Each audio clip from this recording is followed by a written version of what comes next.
ఈ రోజు మూవీ 2023 లో రీసెంట్ గా రిలీజ్ అయిన కాదల్ ద కోర్ అనే మూవీ గురించి చూద్దాం. మూవీ స్టార్టింగ్ సీన్ లో ఒక చర్చ్ చూపిస్తారు. ఆ చర్చ్ లో అందరూ ప్రేయర్ చేస్తారు. అక్కడ మన మూవీ హీరోయిన్ ఉంటుంది. తన పేరు ఓమనా. తన పక్కనే ఈ మూవీ హీరో ఉంటాడు. తన పేరు మాథ్యూ. వీళ్ళిద్దరు వైఫ్ అండ్ హస్బెండ్. వీళ్ళకి పెళ్ళయి 20 సంవత్సరాలు అవుతుంది. వీళ్ళకి ఒక పాప ఉంటుంది. ఆ పాపకి 19 years అవుతుంది. ఆ పాప పక్క సిటీలో ఉన్న ఒక కాలేజ్ లో చదువుతుంది. ఈ అమ్మాయి నాన్న వచ్చాడా అని వాళ్ళ అమ్మని అడుగుతుంది. వచ్చాడు, చర్చ్ లో ఉన్నాడు, అక్కడ ఉన్న పార్టీ వాళ్ళతో మాట్లాడుతున్నాడు అని వాళ్ళ అమ్మ చెప్తుంది. నాన్న ఎలక్షన్ లో నిల్చుంటాడా అని వాళ్ళ అమ్మని అడుగుతుంది. ఏమో నాకు ఆ విషయం గురించి చెప్పలేదు అని చెప్తుంది. అమ్మ, మీరు నాన్నకు చెప్పాలనుకున్న విషయం చెప్పారా అని తను అడుగుతుంది. ఓమన ఏమీ మాట్లాడకుండా సైలెంట్ గా వెళ్ళిపోతుంది. ఇటు సైడ్ కార్ లో వెళ్తున్న మాథ్యూ ని చూపిస్తారు. మాథ్యూ ఆ ఊర్లో జరుగుతున్న వార్డ్ ఎలక్షన్ లో పార్టిసిపేట్ చేస్తాడు. మాథ్యూ చాలా సంవత్సరాలు బ్యాంక్ లో పనిచేసి ఇప్పుడే రిటైర్డ్ అయ్యాడు. మాథ్యూ అంటే ఆ ఊర్లో అందరికీ ఇష్టం. తన మీద మంచి ఒపీనియన్ ఉంది. ఎవరు ఏమడిగినా కాదనకుండా హెల్ప్ చేస్తాడు. అందుకే ఆ ఊర్లో వాళ్ళంతా మాథ్యూ ని వార్డ్ ఎలక్షన్స్ లో నిలబెడతారు. ఆ కారు డ్రైవర్ మాథ్యూ ని ఒకరింటికి తీసుకొని వస్తాడు. ఊర్లో ఉన్న ప్రాబ్లమ్స్ అన్ని సాల్వ్ చేస్తే మాథ్యూ కి ఓట్లు వస్తాయని ఆ కారు డ్రైవర్ మాథ్యూ ని ఒకరింటికి తీసుకొస్తాడు. అక్కడ ప్రాబ్లం ఏంటంటే ఆ ఇంట్లో అమ్మాయి ఆ ఇంట్లో పనిచేసే ఒక అబ్బాయిని లవ్ చేస్తుంది. ఈ విషయం వాళ్ళ నాన్నకి అసలు నచ్చలేదు. ఇంకా మాథ్యూ ని ఆ ఇంటికి ఎందుకు తీసుకొస్తారంటే వాళ్ళిద్దరిని విడగొట్టేస్తే ఆ ఫ్యామిలీలో ఉన్న వాళ్ళ ఓట్స్ మనకు వస్తాయని మాథ్యూ ని అక్కడికి తీసుకొస్తారు. కానీ మాథ్యూ అక్కడ వాళ్ళని విడగొట్టకుండా లవ్ చేయడంలో తప్పేముంది, ఎవరైతే ఏముంది లవ్ చేశారు కదా అని వాళ్ళిద్దరిని కలుపుతాడు. అప్పుడు ఆ డ్రైవర్ నెత్తి మీద చేసుకుని ఇంకా మనకి ఆ ఫ్యామిలీ ఓట్స్ వచ్చినట్టే ఆయన అక్కడి నుంచి మాథ్యూ ని తీసుకెళ్లిపోతాడు. నెక్స్ట్ డే మాథ్యూ ఆ ఎలక్షన్ లో నిలవడానికి ఆ పార్టీలో ఉన్న వాళ్ళ అందరినీ మీకు ఇష్టమేనా అని అడుగుతారు. అక్కడికి వచ్చిన వాళ్ళంతా మాకు ఇష్టమే, మా ఓట్స్ అన్ని మాథ్యూకే అని చెప్తారు. ఇటు సైడ్ తంగన్ అనే అతన్ని చూపిస్తారు. అతను అమ్మాయిలకి కార్ డ్రైవింగ్ ఎలా చేయాలో చెప్తా ఉంటాడు. తను వెళ్లే దారిలోనే ఒక స్కూల్ ఉంటుంది. ఆ స్కూల్లో తన చెల్లి కొడుకు చదువుతా ఉంటాడు. ఆ అబ్బాయి ఇంకొక అబ్బాయి ఒక అమ్మాయి కోసం గొడవ పడతా ఉంటారు. దీన్ని చూసిన తంగన్ ఆ గొడవని ఆపి ఆ అబ్బాయిని ఇంటికి తీసుకెళ్తాడు. తంగన్ వాళ్ళ చెల్లికి ఒక చిన్న పాప ఉంటుంది. ఇది తంగన్ ఫ్యామిలీ. ఇప్పుడు నైట్ అవుతుంది.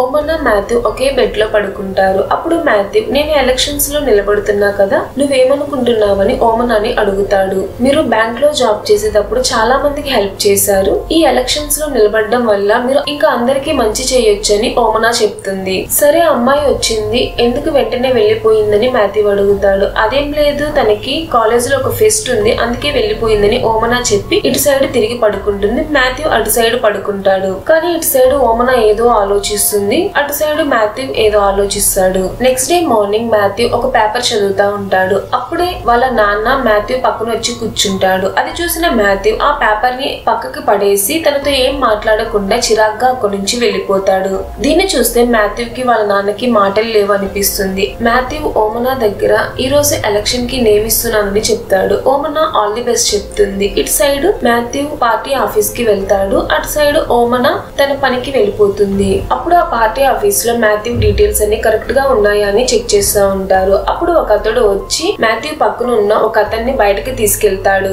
వాళ్ళు మాథ్యూ కి సంబంధించిన ఒక కేసు గురించి మాట్లాడుతూ ఉంటారు. ఈ టైంలో ఈ కేసు ఫైల్ చేయడం కరెక్ట్ అయినా అని వాళ్ళిద్దరు మాట్లాడుకుంటా ఉంటారు. ఇటు సైడ్ తంగన్ని చూపిస్తారు. తను చెట్లకి వాటర్ పడుతూ ఉంటాడు. అప్పుడే వాళ్ళ చెల్లి కొడుకు స్కూల్ నుంచి కోపంగా వస్తాడు. ఏమైందిరా, ఎందుకంత కోపంగా ఉన్నావని తంగన్ అడుగుతాడు. అన్నిటికీ నువ్వే కారణం. తంగన్ మాథ్యూ నైట్ ఏం చేస్తా ఉన్నారు అని అడుగుతాడు. అప్పుడు తంగన్ ఈ విషయం వీడికి ఎలా తెలిసింది అని షాక్ అయి ఏం చెప్పాలో తెలియక సైలెంట్ అయిపోతాడు. ఇటు సైడ్ ఓమనా కోర్టులో మాథ్యూ కి తనకి డివోర్స్ కావాలని ఫైల్ చేసి ఉంటుంది. ఈ విషయం ఇంట్లో వాళ్ళందరికీ తెలుస్తుంది. అప్పుడు ఓమనా వాళ్ళ అన్న, ఎందుకు ఇలా చేశావు? మాథ్యూ ఎంత మంచివాడు, ఇన్ని సంవత్సరాలు నిన్ను ఎంత బాగా చూసుకున్నాడు, తనకి నువ్వు డివోర్స్ ఎందుకు ఇవ్వాలనుకుంటున్నావు? తనకి డివోర్స్ ఇచ్చి ఇంకెవరైనా పెళ్లి చేసుకోవాలనుకుంటున్నావా అని ఓమనా వాళ్ళ అన్న తనని క్వశ్చన్స్ మీద క్వశ్చన్స్ అడుగుతాడు. మాథ్యూ ఇంటికి వస్తాడు. ఓమనాని చూస్తాడు. కానీ ఓమనా ఏమీ మాట్లాడదు. మాథ్యూ సైలెంట్ గా లోపలికి వెళ్లిపోతాడు. తను అద్దం ముందు నిల్చొని తనని తాను చూసుకుంటాడు. ఇన్ని రోజులు ఎవరికి తెలియని విషయం ఇప్పుడు అందరికీ తెలిసింది. నేను బయట ఎలా తిరగగలను,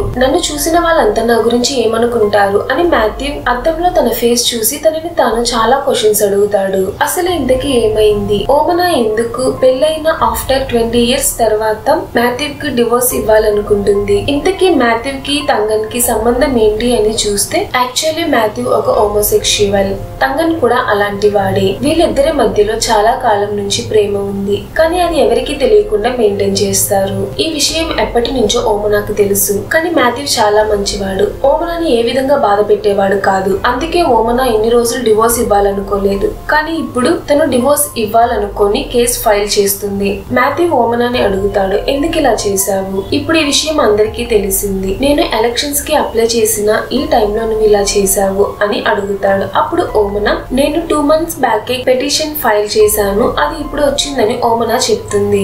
మాథ్యూ పార్టీ నుంచి తప్పుకోవాలనుకుంటాడు. ఆ విషయం ఆ పార్టీ వాళ్ళకి చెప్తాడు. నాలాంటి వాళ్ళు పార్టీలో ఉంటే మంచిది కాదు అని నేను ఈ పార్టీ నుంచి తప్పుకుంటున్నాను అని చెప్తాడు. కానీ ఆ పార్టీ వాళ్ళు దానికి ఒప్పుకోరు. మీరే నిలబడాలి, మీరు ఖచ్చితంగా ఎలక్షన్స్ లో నిలబడాలి, మేమంతా మీకు సపోర్ట్ గా ఉంటాము అని ఆ పార్టీ వాళ్ళు మాథ్యూ కి సపోర్ట్ గా ఉంటారు. ఇటు సైడ్ తంగన్ ని చూపిస్తారు. కార్ డ్రైవింగ్ నేర్చుకోవడానికి వచ్చిన అమ్మాయిలు తంగన్ ని మాథ్యూ ని కలిపి గేలి చేస్తా ఉంటారు. తంగన్ కార్ లో కూర్చొని డోర్ వేసుకుని బాధపడుతా ఉంటాడు. మాథ్యూ కి ఆపోజిట్ గా ఉన్న పార్టీ మాథ్యూ గురించి చెడు ప్రచారం చేస్తారు. మాథ్యూ తన కూతుర్ని కలవడానికి సిటీలో ఉన్న కాలేజ్ దగ్గరికి వెళ్తాడు. తన కూతుర్ని కలుస్తాడు. మన ఇంట్లో ఏం జరుగుతుందో నీకు తెలుసా? మీ అమ్మ చెప్పినవేమి నువ్వు నమ్మకు, నేను అలాంటి వాడిని కాదు అని మాథ్యూ తన కూతురు దగ్గర చెప్తాడు. అప్పుడు తన కూతురు, నాన్న మీకు అసలు అబద్ధం చెప్పడమే రాదు అని, మీరు ఎలా ఉన్నా కూడా నాకు ఓకే అని చెప్తుంది. మాథ్యూ ఏం మాట్లాడాలో తెలియక అక్కడి నుంచి సైలెంట్ గా వెళ్ళిపోతాడు. దీన్ని చూసిన మాథ్యూ కూతురు కన్నీళ్లు పెట్టుకుంటుంది. మాథ్యూ ఓమనాకి డివోర్స్ ఇవ్వడం ఇష్టం లేక ఒక లాయర్ ని కలుస్తాడు. ఆ లాయర్, ఇలాంటి కేసు మన ఊర్లో ఎప్పుడూ జరగలేదు, సో మీరు అలాంటి వాళ్ళు కాదని నాకు తెలుసు, ఇది ఫాల్స్ అలిగేషన్ అని మీరు స్ట్రాంగ్ గా నిలబడండి, మీ ఇద్దరి మధ్య డివోర్స్ కేసు క్యాన్సిల్ అయ్యేలా నేను చూస్తానని ఆ లాయర్ చెప్తుంది. వీళ్ళిద్దరి కేసు కోర్టుకి వెళ్తుంది. అక్కడ జడ్జ్ వీళ్ళిద్దరిని కౌన్సిలింగ్ కి పంపిస్తారు. కౌన్సిలింగ్ లో మాథ్యూ ని ఎన్ని క్వశ్చన్స్ అడిగినా కూడా తనేమి ఆన్సర్ చెప్పడు. అప్పుడు కౌన్సిలర్, మీరు నేను ఎన్ని క్వశ్చన్స్ అడిగినా ఆన్సర్ చెప్పకపోతే ఓమనా చాలా స్ట్రాంగ్ గా ఉన్నారు, మీరెందుకు ఇలా ఉన్నారు? ఇంకా నేను మీ విషయంలో ఏం చేయలేను, మీరు కోర్టులోనే చూసుకోండి అని తను చెప్పేస్తుంది. మాథ్యూ కోపంగా ఓమనాని అక్కడి నుంచి తీసుకుని వస్తాడు. ఎలక్షన్స్ ప్రచారం స్టార్ట్ అవుతుంది. మాథ్యూ ప్రచారం చేస్తాడు. అప్పుడే ఫుల్ వర్షం వస్తుంది. ఒక హోటల్ దగ్గర నిల్చుంటాడు. ఇప్పుడు లోపల నుంచి తంగన్ బయటకు వస్తాడు, కానీ మాథ్యూ ని చూడడు. ఇద్దరు ఒకరిని ఒకరు చూసుకోరు. తంగన్ మాథ్యూ దగ్గర ఉన్న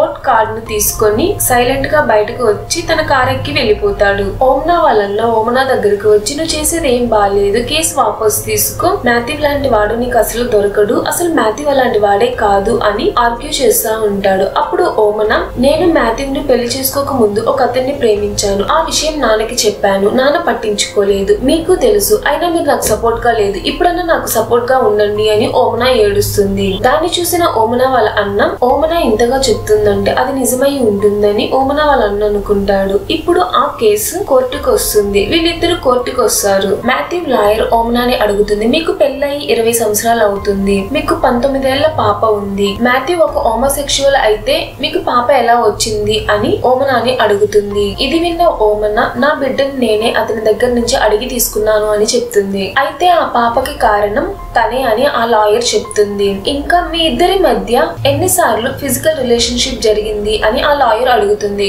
అప్పుడు ఓమనా 4 సార్లు అని చెప్తుంది. అప్పుడు ఆ లాయర్, అయితే మీకు వారానికి 4 సార్లు జరుగుతుంది, అలాంటప్పుడు నువ్వు మాథ్యూ దగ్గర ఇలాంటి ఫాల్స్ అలిగేషన్ పెట్టి డివోర్స్ ఎలా తీసుకుంటావని అడుగుతుంది. అప్పుడు ఓమనా, వారానికి 4 సార్లు కాదు, పెళ్ళైన దగ్గర నుంచి ఇప్పటి వరకు 4 సార్లు అని చెప్తుంది. అది విన్న మాథ్యూ లాయర్ షాక్ అవుతుంది. మాథ్యూ ని చూస్తుంది. మాథ్యూ తనని చూడడు.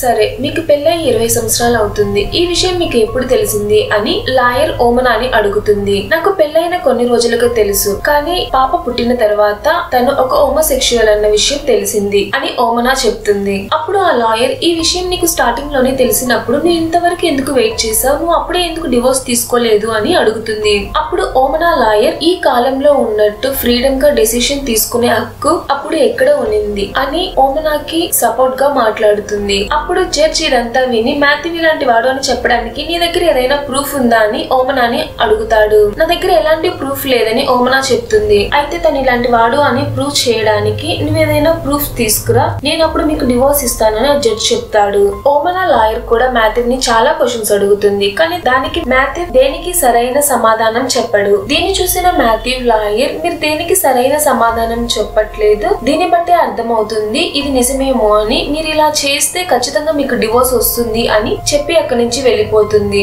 అది విన్న మాథ్యూ సైలెంట్ గా నడిచొస్తూ ఉంటాడు. అప్పుడు ఒక అతను ఎల్సీబీటీ నుంచి వచ్చి మేము ఎల్సీబీటీ నుంచి వస్తున్నాము, మీకు ఎలాంటి హెల్ప్ కావాలన్నా మేము చేస్తాము, ఇప్పుడున్న ఈ ప్రపంచంలో ఇది కామనే, మీరు దేనికి భయపడొద్దండి అని మాథ్యూకి చెప్తాడు. అది విన్న మాథ్యూ ఇంకా బాధతో సైలెంట్ గా కార్ ఎక్కి వెళ్ళిపోతాడు. ఇంట్లో ఒక సైడ్ ఓమనా బాధపడుతుంది, ఇంకొక సైడ్ మాథ్యూ బాధపడతాడు. వీళ్ళిద్దరిని చూసి మాథ్యూ వాళ్ళ నాన్న బాధపడతాడు. ఇటు సైడ్ తంగన్ బార్ లో కూర్చొని వాళ్ళ ఫ్రెండ్ దగ్గర ఇప్పుడంతా నా దగ్గర డ్రైవింగ్ నేర్చుకోవడానికి అమ్మాయిలే ఎక్కువ వస్తున్నారు, వాళ్ళంతా నా దగ్గర సేఫ్ గా ఫీల్ అవుతున్నారు అని వాళ్ళ పేరెంట్స్ చెప్తున్నారు అని తంగన్ వాళ్ళ ఫ్రెండ్ కి చెప్పి బాధపడతా ఉంటాడు. ఇంకా నా టేస్ట్ కూడా వేరు కదా అని తంగన్ వాళ్ళ ఫ్రెండ్ కి చెప్పి ఏడుస్తా ఉంటాడు. ఓమనా మామ ఓమనా దగ్గరకు వచ్చి నేను ఎప్పుడు మాథ్యూని ఇలా చూడలేదమ్మా, నువ్వు తనకి డివోర్స్ ఇవ్వకు అని చెప్తాడు. అప్పుడు ఓమనా మామయ్య మీకు ఒక విషయం తెలుసా, తంగన్ కి కార్ యాక్సిడెంట్ జరిగినప్పుడు ఆ రోజంతా మాథ్యూ ఎక్కడున్నాడన్న విషయం మీకు తెలుసు. అప్పుడు మీరు మాథ్యూ గురించి వెతికి ఊరంతా తిరిగి మాథ్యూని తీసుకొచ్చిన తర్వాత మాథ్యూతో మాట్లాడటమే మానేశారు. అప్పుడు ఏం జరిగిందన్న విషయం నీకు నాకు మాథ్యూకి తెలుసు. ఇన్ని రోజులు ఉన్నానంటే దానికి కారణం మీరే, మీరు మా నాన్నగారి కన్నా నన్ను ఎక్కువ అర్థం చేసుకున్నారు, ఒక కూతురులా చూసుకున్నారు అని చెప్పి ఓమనా ఏడుస్తుంది. నెక్స్ట్ డే ఓమనా వాళ్ళన్న మాథ్యూ దగ్గరకు వచ్చి మాథ్యూ నీకు నేను చాలా సపోర్ట్ గా ఉన్నాను, కానీ ఈసారి నేను నీకు సపోర్ట్ చేయలేను, నేను మా చెల్లికి సపోర్ట్ చేస్తాను, నువ్వేం అనుకోకు అని చెప్పి అక్కడి నుంచి బాధగా వెళ్ళిపోతాడు. అప్పుడే లాయర్ మాథ్యూకి ఫోన్ చేస్తుంది, మీకు ఎదురుగా ఒక సాక్షి దొరికింది, దాన్ని కోర్టులో ప్రొడ్యూస్ చేస్తారు అని ఆ లాయర్ చెప్తుంది. అది విన్న మాథ్యూ షాక్ అవుతాడు. ఆ సాక్షి ఎవరో మాథ్యూకి అర్థం కాలేదు. తీరా కోర్టులో చూస్తే ఆ సాక్షి ఎవరంటే మాథ్యూ వాళ్ళ నాన్నగారు. అప్పుడు లాయర్ అడుగుతుంది, మాథ్యూ ఇలాంటి వాడని మీకు ఎప్పుడు తెలిసింది అని. నాకు చిన్నప్పుడే తెలుసు అని వాళ్ళ నాన్న చెప్తాడు. మరి మాథ్యూకి ఎందుకు పెళ్లి చేశారు అని ఆ లాయర్ అడుగుతుంది. అసలు మాథ్యూకి ఈ పెళ్లిలో ఇష్టమే లేదు, నేనే బలవంతంగా చేశాను అని వాళ్ళ నాన్న చెప్తాడు.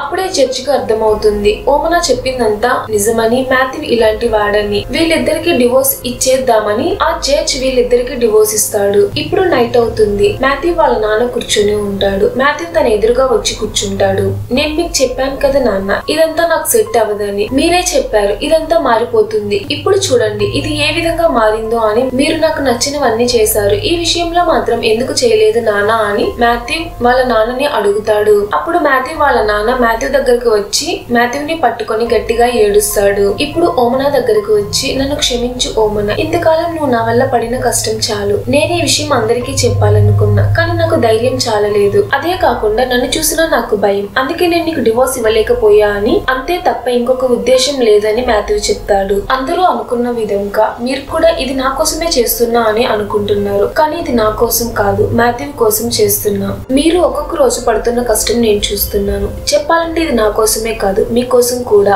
అని ఓమనా చెప్తుంది. సరే ఈ రోజు ఒక రోజైనా నా పక్కన పడుకుంటారా అని ఓమనా మాథ్యూని అడుగుతుంది. మాథ్యూ ఓమనాని పట్టుకొని గట్టిగా ఏడుస్తాడు. అప్పుడు ఓమనా కూడా ఏడుస్తుంది. వీళ్ళిద్దరికి విడిపోవడం ఇష్టం లేకపోయినా కూడా కష్టపడి విడిపోతున్నారు. ఆ డివోర్స్ పేపర్ లో కూడా వాళ్ళ అమ్మాయి ఎదురుగా వీళ్ళిద్దరూ సైన్ చేస్తారు. ఇప్పుడు ఓమనా తన ఇంటికి బయలుదేరుతుంది. మాథ్యూ వాళ్ళ అమ్మాయి ఇద్దరు కలిసి ఓమనాకి లగేజ్ అంతా ప్యాక్ చేసి ఇస్తారు. మాథ్యూ ఓమనాని తన ఇంటి దగ్గర వదిలిపెడతాడు.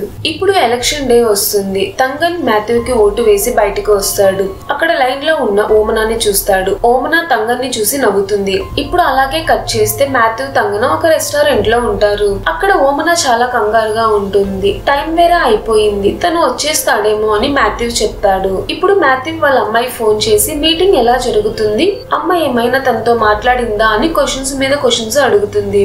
అప్పుడు మాథ్యూ ఇంకా తను రాలేదు, మీ అమ్మ చాలా కంగారుగా ఉంది, నువ్వు ఫోన్ కట్ చేయి నేను మళ్ళీ చేస్తాను అని ఫోన్ పెట్టేస్తాడు. ఇప్పుడు అతను వస్తాడు. అతను ఎవరో కాదు, పెళ్లికి ముందు ఓమన ఒకతన్ని లవ్ చేసింది కదా అతనే. తనని మీట్ అయ్యి తనతో మాట్లాడాలని తనని మీట్ అవ్వడానికి అక్కడికి వస్తుంది. ఓమన చాలా కంగారులో ఉంటుంది, అందుకే మాథ్యూ తనతో వచ్చుంటాడు. తను ప్రేమించిన అతను వచ్చిన వెంటనే సరే మీరు మాట్లాడండి అని మాథ్యూ ఓమనాని వదిలి రావడం ఇష్టం లేకపోయినా అక్కడి నుంచి బయటకు వస్తాడు.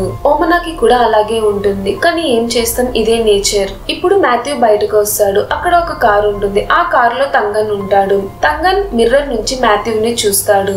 నెక్స్ట్ తంగన్ మాథ్యూని అక్కడి నుంచి తీసుకెళ్తాడు. ఆ ఊర్లో జరిగిన వార్డ్ ఎలక్షన్ లో కూడా మాథ్యూవే గెలుస్తాడు. తన ఫ్లెక్సీ చూపించి కాదల్ ద కోర్ అనే మూవీ ఎండ్ అవుతుంది. ఈ మూవీ నాకు చాలా బాగా నచ్చింది, అందుకే మీకు చెప్పాలనుకున్నాను. ఈ మూవీ మీకు ఎలా అనిపించిందో కమెంట్స్ లో చెప్పండి. ఇంకా మన ఛానల్ ని సబ్స్క్రైబ్ చేయకపోతే కొంచెం సబ్స్క్రైబ్ చేయండి. Thank you.